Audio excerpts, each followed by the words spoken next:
Durante 300 años, el Reino de España saqueó y malgastó la riqueza de los territorios conquistados en América. El gobierno, la Iglesia y el ejército español concentraron el poder y sometieron a indios, mestizos, negros, criollos y mulatos. A principios del siglo XIX, varios acontecimientos en Europa, como las reformas borbónicas, la invasión de Napoleón a España y la imposición de su hermano al trono, influyeron para que un sector de la población de Nueva España propusiera su independencia. Ante esta situación, los criollos intelectuales empezaron a organizar conspiraciones para luchar contra el régimen establecido. Entre ellas se organizó la conspiración de Querétaro, en donde participaron el corregidor Miguel Domínguez y su esposa Josefa Ortiz, el cura Miguel Hidalgo y los oficiales Ignacio Allende y Juan Aldama. Conspiración que fue descubierta, pero gracias a la advertencia de doña Josefa, los participantes escaparon antes de que las autoridades pudieran apresarlos.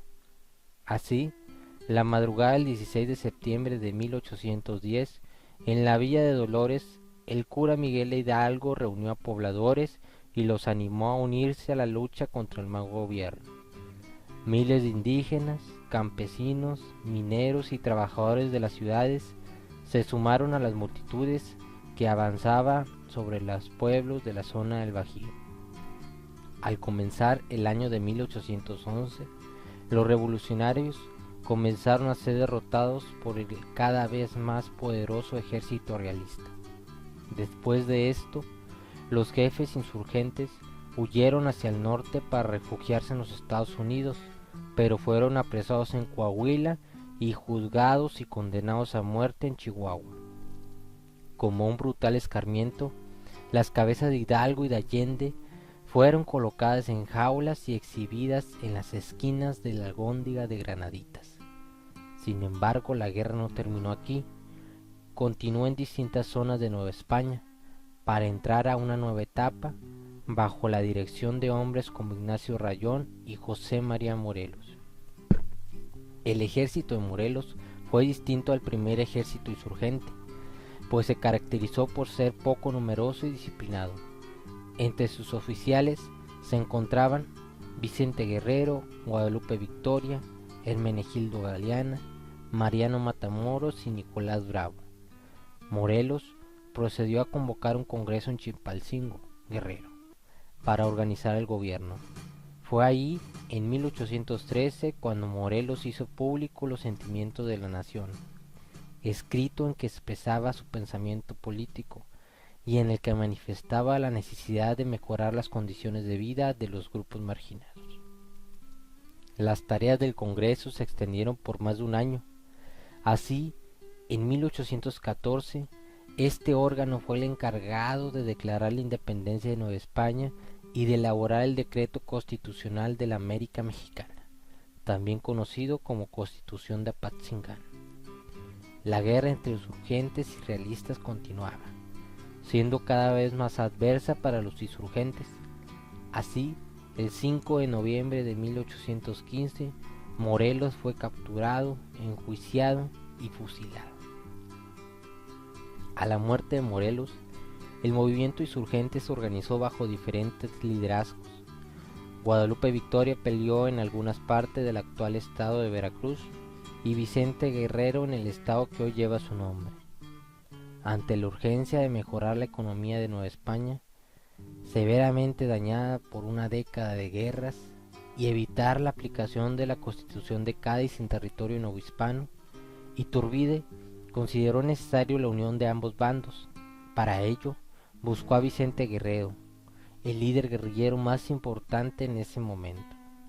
Así, Vicente Guerrero y Agustín de Iturbide pactaron la alianza por medio del acto conocido como el Abrazo a Catempa y se sellaron con la firma del Plan de Iguala, proclamando la independencia y declarando a la católica la única religión. Al unirse ambas tropas, el líder insurgente reconoció a Iturbide como el primer jefe del ejército trigarante, o también llamado el de las tres garantías. Mientras tanto, en España, el liberal O'Donoghue Fue nombrado nuevo jefe político de Nueva España.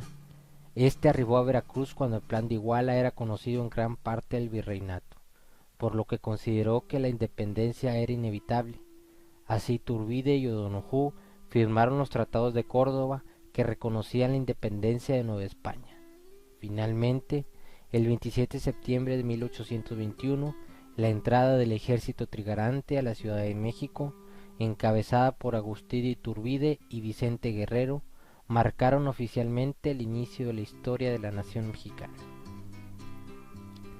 La consumación de la independencia puso fin a un largo periodo de dominación española y así convertir a México en un país soberano.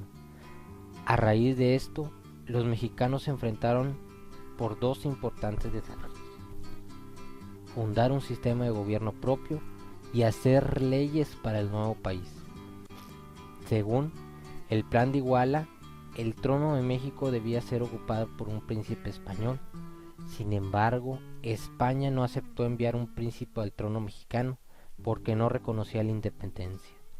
Ante esto, Iturbide tomó la decisión de convertirse en emperador. Desde un primer momento, el gobierno imperial de Iturbide chocó con el Congreso Constituyente. Las desavenencias políticas llevaron a Iturbide a disolverlo, además de mandar encarcelar a algunos de los principales diputados que se le oponían. En su nombre, nombró una Junta Nacional Instituyente, una rebelión encabezada por Antonio López e integrada por los viejos insurgentes como Vicente Guerrero, Nicolás Bravo y Guadalupe Victoria. Comenzó en febrero de 1823 para exigir la restitución del Congreso. 10 meses después de haber aceptado la corona, Iturbide se vio obligado a abdicar y partir rumbo al exilio. Finalmente, el Congreso decidió modificar el sistema de gobierno y convirtió a México en una república federal. El 31 de enero de 1824, el Congreso aprobó el Acta Constitutiva de la Federación, que estableció que nuestro país se llamaría en adelante Estados Unidos Mexicanos. Meses después, el 4 de octubre de 1824, se juró la Constitución de 1824. El primer presidente de la República fue Guadalupe Victoria, un antiguo insurgente quien ganó las elecciones de 1824. En 1829, Guadalupe Victoria terminó su periodo de gobierno y lo sucedía en la presidencia Vicente Guerrero, quien tuvo que combatir a sus opositores para poder gobernar. En los años siguientes, los distintos grupos políticos se disputarían la presidencia, la mayoría de las veces en forma violenta y sin representar a la Constitución. 1833. Uno de los personajes más representativos de este oscuro capítulo del siglo XIX fue Antonio López de Santa Anna, intermitente titular de la presidencia de la República 11 veces, repelente de toda ideología que no fuera el poder y a toda lealtad que no fuera la soldadesca. El primer siglo de vida independiente de México no solo se vio sacudido por luchas entre caudillos, militares y pugnas por las riquezas, sino también por ambiciones y la arrogancia de los grandes países europeos y los intereses de un país, Estados Unidos, que se sentía dueño del continente y proclamaba América para los americanos. Con este principio, avivó la separación de Texas y su anexión a dicho país. Vale decir, el despojo a México de más de la mitad del territorio. Francia estaba dispuesta a apoderarse de México para detener a Estados Unidos, con el pretexto de cobrar unos pasteles que se habían comido sin pagar varios oficiales de Santa Anna, dando inicio a la conocida Guerra de los Pasteles. En 1853, después de haber ocupado 10 veces el gobierno, Antonio López de Santa Anna asumió nuevamente el poder y se hizo nombrar Su Alteza Serenísima. Vendió a Estados Unidos el territorio de la Mesilla y se apropió de los bienes y recursos de los estados. Un año después, un grupo de liberales encabezados por Juan Álvarez, Ignacio Comonfort y Florencio Villarreal lanzó el Plan de Ayutla, organizándose para derrocar a Su Alteza Serenísima. Al año siguiente, El movimiento armado triunfó y Santana se vio obligado a salir de México. De acuerdo al plan de Ayutla, Juan Álvarez ocupó la presidencia. Luego se organizaron elecciones e Ignacio Comonfort resultó electo. Una vez en el gobierno, los liberales propusieron una serie de reformas para cambiar la situación y la economía del país. Las primeras leyes que escribieron para ello fueron la Ley Juárez, que quitó privilegios a los miembros de la Iglesia y del Ejército y estableció la igualdad de todos los ciudadanos ante la ley. La Ley Lerdo, que obligó a las corporaciones civiles y eclesiásticas a vender las casas y terrenos que no ocuparan. Y la Ley Iglesias, que fue el antecedente de la creación del registro civil y reguló el cobro de los servicios realizados por la Iglesia. En 1859, agrupados bajo el plan de Tacubaya, los conservadores comandados por Félix María Zuloaga iniciaron lo que conocemos como la Guerra de Reforma, ya que su objetivo principal era la abolición de la Constitución de 1857. Tras el estallido de la guerra, el presidente Comonfort se vio obligado a salir del país.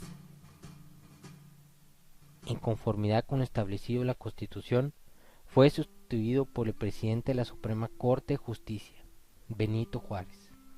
Por su parte, los conservadores se apoderaron de la capital y nombraron presidente a Zuloaga.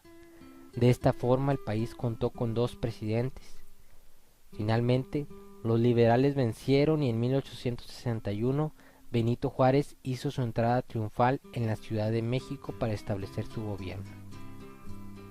Ante la falta de recursos, Juárez decidió dejar de pagar la deuda que se tenía con Inglaterra, Francia y España. En respuesta a esto, países bloquearon los puertos del Golfo de México para efectuar el intercambio comercial y exigir la liquidación de la deuda. Juárez negoció con España e Inglaterra el retiro de sus ejércitos, pero Francia inició la intervención en México. Así, el 5 de mayo de 1862 se llevó a cabo la famosa Batalla de Puebla, donde el ejército francés se enfrentó contra las tropas mexicanas dirigidas por el general Ignacio Zaragoza. Tras largas batallas, los mexicanos lograron vencer a los invasores. 2 años después de haber iniciado la guerra contra la intervención francesa, Maximiliano de Habsburgo y su esposa Carlota Amalia, princesa de Bélgica, llegaron a México para ocuparse del gobierno monárquico, apoyado por los conservadores. Los liberales, encabezados por Juan Juárez, se negaron a reconocer esta autoridad. Así, durante el tiempo que duró la intervención francesa, México tuvo 2 gobiernos, uno republicano constitucionalmente establecido y otro monárquico apoyado por fuerzas extranjeras. El emperador Napoleón III retiró su apoyo militar y económico a Maximiliano porque Estados Unidos lo presionó para desocupar México. Ante esta falta de apoyo, debilitó al imperio y los liberales pudieron recuperar los territorios que estaban en manos de los franceses. Ante el avance liberal, Maximiliano se refugió con sus tropas en Querétaro, donde libró su última batalla. Tras ser derrotado, fue condenado a muerte y fusilado en 1867. El símbolo de lucha por el derecho y la soberanía fue un indio llamado Benito Juárez, cuya admirable voluntad era tan grande como su humildad. Por eso, convocó a los mejores hombres de su tiempo, los escuchó siempre con atención y respeto, pero se reservó y ejerció con firmeza el derecho a decir la última palabra, a tomar las decisiones. Para eso era el presidente de la República. En julio de 1867, la capital de México recibió a Juárez, que regresaba triunfante luego de la derrota del imperio. Con esta victoria se restableció la República, por lo que el periodo de entre 1867 y 1876 se le conoce como la República Restaurada. Muerto Juárez, uno de los liberales, Sebastián Lerdo de Tejada, queda a cargo de la presidencia y luego es electo, pero pretende ser reelecto. Esto provocó la insurrección de Porfirio Díaz, un brillante militar también liberal, que derrocó a Lerdo y se apoderó de la presidencia de la República. Díaz fue el primero que proclamó la no reelección y no obstante se reeligió tantas veces que retuvo el poder por 30 años. Su gobierno se convirtió en una dictadura porque eliminó las libertades políticas, censuró a la prensa y impuso a los gobernantes de los estados. Además, las instituciones de justicia y el poder legislativo obedecían sus órdenes. Esta etapa de la historia se le conoció como el Porfiriato. En una hacienda en Coahuila, un hombre bueno, estudioso de biología y las nuevas formas de producción agrícola, también pensaba y buscaba caminos prácticos para restituir al pueblo su derecho a votar con libertad y a no ser defraudado por autoridades. Se llamaba Francisco I. Madero. Llegó a la conclusión de que la única solución era cambiar a los políticos y se convenció de que no tenía más remedio que entrar él mismo a la política y empezó la lucha electoral, primero en el municipio de Parras, luego en el estado de Coahuila y de ahí pasó a la política nacional. El legado de Madero, su lema sencillo y profundo se refugió, sufragio efectivo, no reelección, fue el punto de partida de un concepto de la democracia mexicana. Su llamado encontró respuesta en diversas regiones del país, en Chihuahua con Francisco Villa y Pascual Orozco, en Puebla con los hermanos Aquiles, Máximo y Carmen Cerdán, y en Morelos con Emiliano Zapata. Para principios de 1911, los levantamientos se extendieron exitosamente por diferentes regiones. En mayo, el general Díaz renunció a la presidencia y abandonó el país. Enseguida se realizaron elecciones libres en las que resultó electo Francisco I. Madero. En febrero de 1913, un grupo de militares, apoyados por el embajador de Estados Unidos, se rebelaron contra el gobierno de la Ciudad de México. Este episodio fue conocido como la Escena Trágica, porque en los 10 días que duraron los combates hubo muchos muertos. Madero y el vicepresidente José María Pino Suárez fueron asesinados por órdenes del general Victoriano Huerta, quien usurpó la presidencia de México. Cuando Victoriano Huerta usurpó la presidencia, villistas y zapatistas se unieron a Venustiano Carranza para combatirlo. Ante esto, en agosto de 1914, Huerta dejó el país y Carranza, que había sido reconocido como jefe por otros caudillos, entró triunfante en la Ciudad de México. Al ocupar Carranza la presidencia, los revolucionarios se enfrentaron, pues muchos, entre ellos Zapata y Villa, no estuvieron de acuerdo porque pensaban que no se identificaban con los intereses del campesinado. Así, los revolucionarios quedaron divididos en dos bandos, por un lado los carrancistas y por otro lado villistas y zapatistas. En el barrio carrancista, el general Álvaro Obregón dirigió con gran éxito al ejército constitucionalista. Bajo su mando, las tropas de Carranza lograron victorias decisivas sobre sus adversarios en 1915. La victoria del bando constitucionalista sobre Villa y Zapata permitió que Carranza asumiera la presidencia y convocara a un congreso en Querétaro, con el propósito de redactar una nueva constitución para el país, la cual se promulgó el 5 de febrero de 1917 y es la que nos rige actualmente. México necesita verse al espejo, sin engañarse a sí mismo, para potenciar lo que ha logrado en los 2 siglos transcurridos desde el grito de Dolores y el siglo que media del llamado de Madero a nuestros días. Necesita ver su propio rostro sin maquillaje, para tomar conciencia del abismo moral, social, cultural y económico, al que puede precipitarse si no revierte los fenómenos corrosivos que han manchado su historia a la hora de la globalización.